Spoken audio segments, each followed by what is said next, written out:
Welcome to the Deep Dive. We're the ones who dig through all the info, so you don't have to. We pull out the key stuff, the core insights. Giving you what you need to know, basically. Exactly. And today, we're aiming high.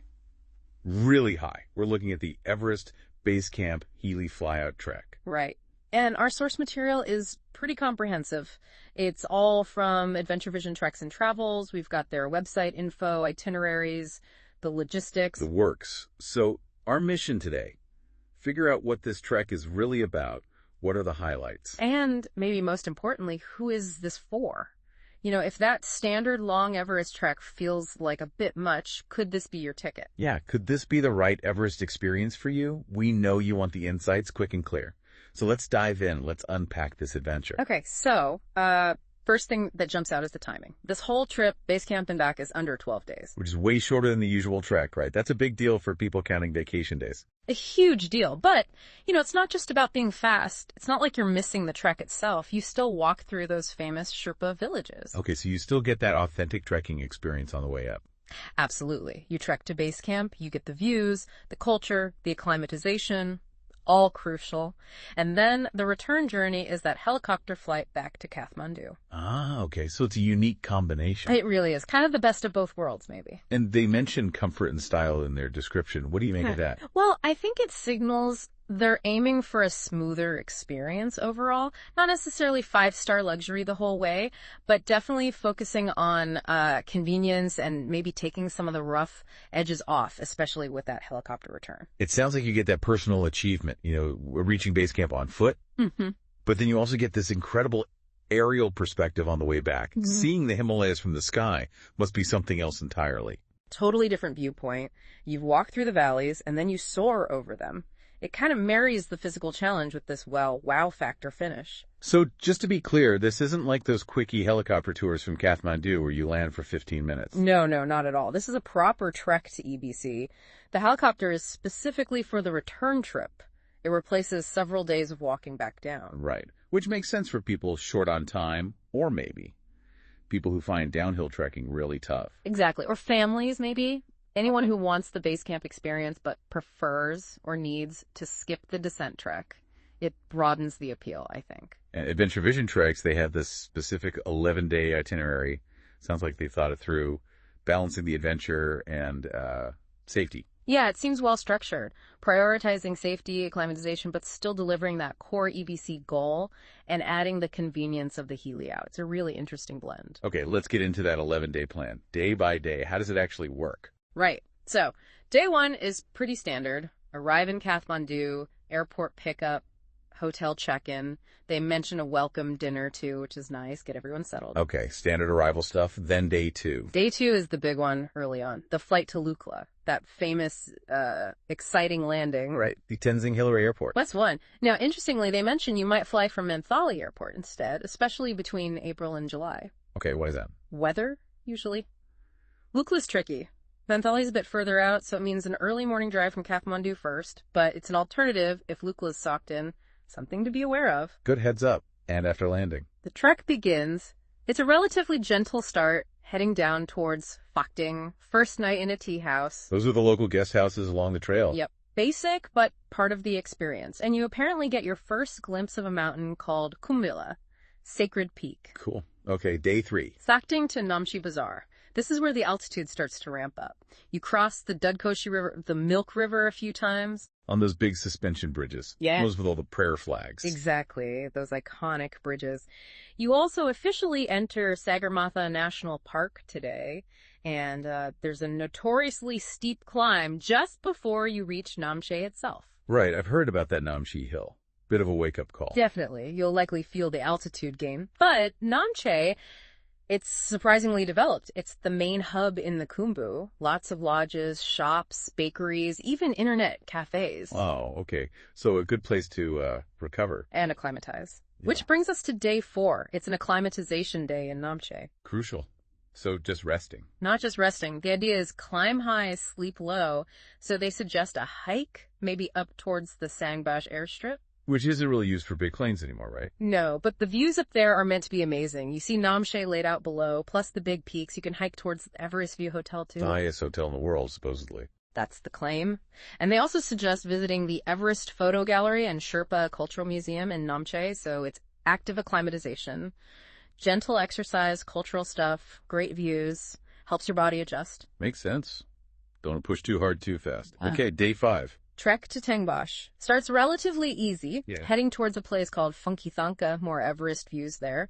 Then follows the river again. Sounds beautiful. Rivers, hills, rhododendron forests, especially in spring. And Tengboche itself is famous for. The monastery. Tengboche Monastery is the largest, most important one in the Khumbu region. Really significant cultural site. And you go inside. Oh, yeah. And they say if you arrive by mid-afternoon, around 3 p.m., you might even catch the monks during their prayers or ceremonies, which would be incredible. Wow. Plus more views, I assume. Absolutely. Dablam, Everest. Tengboche is known for stunning panoramas. Okay, moving on up, day 6. Trekking to Dingboche. Another step up in altitude. You cross the Imja River, walk through more forests, birch, conifer, rhododendron. Views are constant companions now. Yeah. Everest, Lhotse, Dablam. You pass through other villages. Yeah, Dablam, and then Pangboche, which also has an old monastery. Then you follow the Lobuche River Valley up to Dingboche. They call it the Summer Valley. What is that? Apparently, it gets more sun and is less windy than nearby Farish. It's known for its stone walls, protecting the barley fields. There's apparently a kilometer-long wall that's quite distinctive. And the views from Dingboche. Still spectacular. Dablam looks particularly stunning from there, plus Lhotse Island Peak. You're really getting into the high mountains now. So probably time for more acclimatization. You got it. Day 7 is another rest day, this time in Dingboche. Again, not just sitting around. Climb high, sweep low again. Exactly. They recommend hiking up the ridge behind the village. From there, the panorama supposedly opens up even more. Views of Lhotse, Makalu, Cho'oyu, some of the 8,000-meter giants, plus a great view down onto Dingboche itself in the Imja Valley. It sounds like each day, each viewpoint just gets bigger and better. That's the idea. Layering the experience, letting your body adapt. These rest days are absolutely vital for success and enjoyment. Okay, ready to push on. Day 8. Trek to Lobuche, you head up through Dungla, an important point here. You pass near Farish, where there's the Truckers' Aid Post. Oh, right. Run by the Himalayan Rescue Association. With volunteer doctors. That's it. Yeah. It's reassuring to know that medical help is relatively close by if needed. After Dungla, you climb up to the Chipkilara, a kind of ridge or pass. It's described as rocky, strewn with memorials for climbers who've died on Everest. Quite a somber, powerful place, I imagine. Offers big mountain vistas. And then the trail goes towards the glacier. Yeah, it follows the side moraine of the Khumbu Glacier. You get views of peaks like Khumbuzi, Lingtrin, Pumori. And then finally, after passing the glacier terminal, Nuptse comes in a clear view ahead. The landscape is much more stark now. Rock and ice. Definitely high alpine territory. Okay. Day 9. This must be getting close to the goal. This is it. Trek from Lobuche to Gorakshep. That's the last settlement, really just a collection of lodges sitting at nearly 5,300 meters. Wow, that's high. It is. And from Gorakshep, you do the excursion to Everest Base Camp itself, 500 and 364 meters. The actual base camp. What's the trail like? They say it's rough. Up and down over the glacier moraine. Not technically difficult, just challenging terrain at high altitude. And the payoff.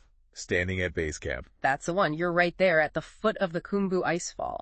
Views of Nuptse, Khumbuzi, Pumori are immense. You don't actually see the summit of Everest from base camp itself, interestingly. Oh, really? I thought you would. Nope, the perspective blocks it. But being there, where all the expeditions start, surrounded by those giants, that's the experience. Then you trek back to Gorakshep for the night. Sleeping at almost 5,300 meters. Intense. Very. Which sets you up for day 10. What happens day 10? Another big objective. The other big one, an early morning start to climb Kalapathar. Before sunrise. Definitely. You climb up Kalapathar, which means black rock. It's a smaller peak, about 5,545 meters, but it offers the classic viewpoint for Mount Everest. Ah, so this is where you get that iconic Everest sunrise view. Precisely. You see Everest, Lhotse, Nuptse, the whole panorama lit up by the first rays of sun. They call it the most famous viewpoint in Nepal. Probably for good reason. Sounds absolutely breathtaking. Worth the pre-dawn cold, I bet. I would imagine so. After soaking that in, you trek back down to Gorakshep for well-earned breakfast, and then... Because of the Heli flyout part. Exactly. The helicopter arrives at Gorakshep, You board, and it flies you all the way back to Kathmandu. Wow, just like that, from 5,000 plus meters back to the city. Pretty much. They emphasize the incredible aerial views you get, seeing the valleys, the glaciers, the lakes, the mountains you just trekked through, but from above. That must be an absolute phenomenal way to end the trek, and saves days of walking back down. Huge time and energy saver. It's clearly a major highlight, a key selling point of this specific package. You land back in Kathmandu, transfer to your hotel, end of the adventure part. And then day 11 is just departure. Yep. Breakfast at the hotel, transfer to the airport for your flight home. Or, as they mention, you could choose to stay on longer in Nepal, do some sightseeing, whatever. Okay, that 11-day itinerary sounds packed, but really well paced with the acclimatization. Yeah. Now, you mentioned alternatives. Right. They briefly list a 10-day option. It seems pretty much identical to the 11-day one, but it cuts out the second acclimatization day in Dingboche. So, a bit faster, maybe for people who feel they acclimatize well or are really tight on time. It seems like it. And then there's an even shorter 8-day version. 8 days? How does that work? It sounds intense. Basically, you fly to Lukla, trek up pretty quickly, hitting the highlights like Namche, Tengboche, Dingboche, Lobuche, Gorakshep, Base Camp, Kalapathar, and then the helicopter flight back from, it seems, maybe Gorakshep or Phakding. Wow, that compresses everything. Who would that be for? Someone extremely short on time, maybe already acclimatized or very fit with high altitude experience. It'll be a much faster pace, less time to adjust. A whirlwind trip, really. Definitely need to be prepared for that one. Okay, let's talk money. Cost. What do they say? They mention flexibility. Solo travelers, groups, obviously costs differ. They specifically note that sharing the helicopter can reduce the cost for solo trekkers. Which is good, because that heli flight must be a significant part of the price. Absolutely. They also say they aim for competitive rates and offer customization. So you could potentially opt for, like, more basic tea houses, or perhaps upgrade some aspects, budget or luxury options. Good to have choices. Yeah. What about what's actually included in the price? That's always important. Yeah, they list it out pretty clearly. Airport transfers in Kathmandu, hotel in Kathmandu with breakfast, all the tea house accommodation during the trek. And meals on the trek? All meals on the trek, breakfast, lunch, dinner, the Kathmandu-Lukla flight, round trip, or potentially Ramachap-Lukla, the shared helicopter from Gorakshep back to Kathmandu, private ground transport where needed, trekking permits, that's the Sagarmatha National Park fee, and the local Khumbu permit. Guide and porters. Yep. Experienced, English-speaking guide, porters to carry your main bag, usually one porter for 2 trekkers, a first aid kit, emergency oxygen. Good safety measures. Definitely. Free and Right. post-trek briefings. And all the government taxes and local fees. It seems pretty comprehensive for the actual trip logistic. Covers most of the essentials once you're in Nepal. So what's not included? What do people need to budget for separately? Also clearly listed, your Nepal visa fee, obviously. International flights to get to Nepal. Right. Meals in Kathmandu, apart from the included breakfast and that welcome dinner, perhaps. Drinks on the trek, soft drinks, alcohol, even bottled water usually costs extra. Okay. Insurance. Travel and medical insurance, they strongly recommend it, which is standard and sensible for this kind of trip. Personal trekking gear, your boots, jackets, sleeping bag, etc. Stuff you need to bring or rent. Exactly. Extra porter fees if your bag is overweight or you want your own porter.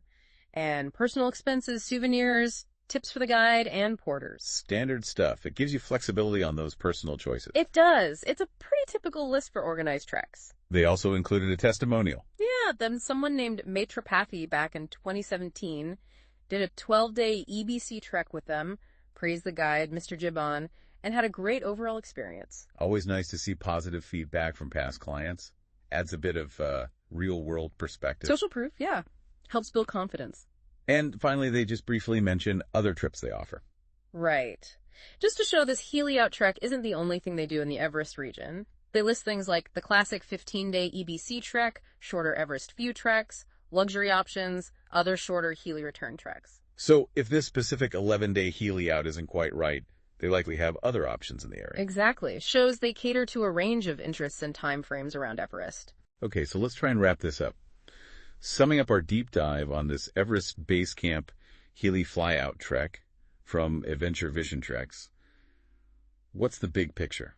Well, it really comes across as a compelling package. It blends that genuine trekking adventure, the villages, the culture, the physical journey to base camp. With the speed, convenience, and frankly, the sheer spectacle of flying back over the Himalayas in a helicopter. Exactly. It hits that sweet spot for people who want the EBC achievement, but maybe don't have the time or the inclination for the full trek back down. You get the challenge and immersion, but with a more efficient and probably quite thrilling exit. Right. It seems like a well thought out way to experience the core of the Everest region. So hopefully this dive has given everyone listening a solid grasp of what's involved the day-to-day, the inclusions, the whole feel of it. Yeah, a good foundation. And maybe it leaves you with a question to think about.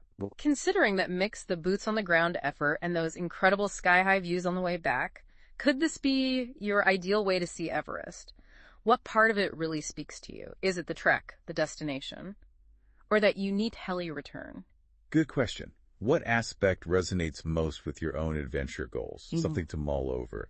And, if this has piqued your interest, definitely worth looking into further beyond our chat today. Absolutely. See if this specific blend fits what you're looking for in a Himalaya.